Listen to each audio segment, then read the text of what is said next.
اعوذ باللہ من الشیطان الرجیم بسم اللہ الرحمن الرحیم۔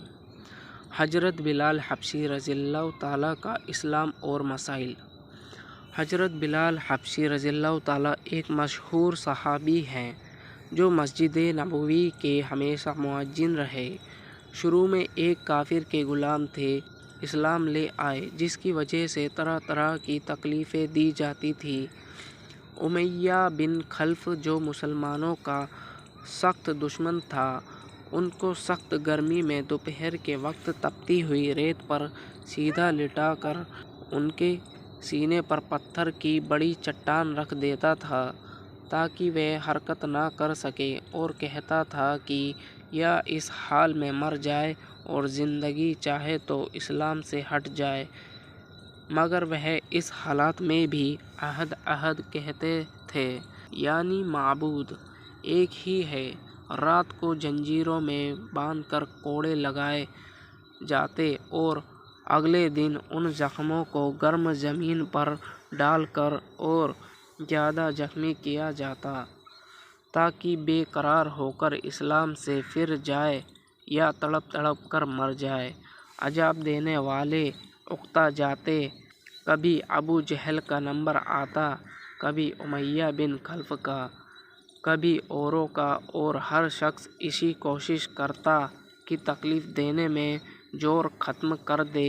حضرت ابو بکر صدیق رضی اللہ تعالیٰ نے اس حالات میں دیکھا تو ان کو خرید کر آزاد فرمایا۔ چونکہ عرب کے بت پرست اپنے بتوں کو بھی معبود کہتے تھے، اس لیے ان کے مقابلے میں اسلام کی تعلیم توحید کی تھی، جس کی وجہ سے حضرت بلال رضی اللہ تعالیٰ کی زبان پر ایک ہی ایک کا ورد تھا، یہ تعلق اور عشق کی بات ہے۔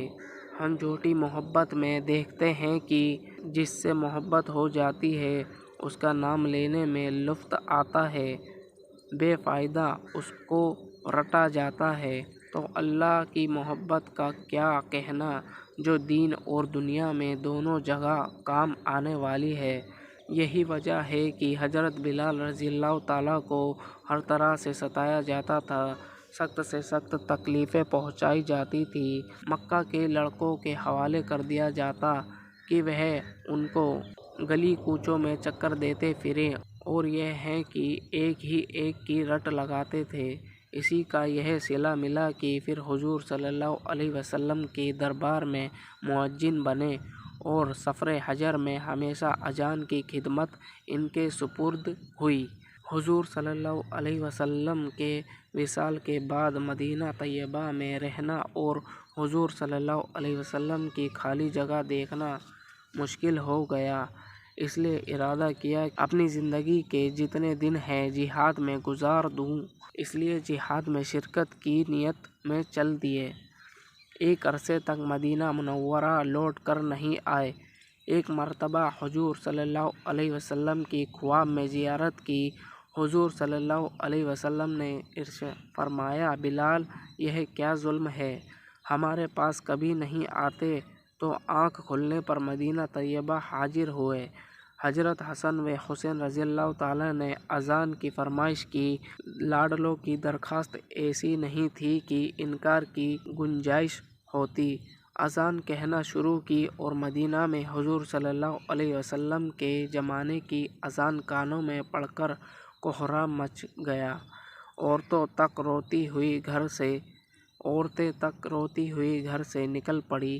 چند روز قیام کے بعد واپس ہوئے اور سن 20 ہجری کے قریب دمشق میں وصال ہوئے۔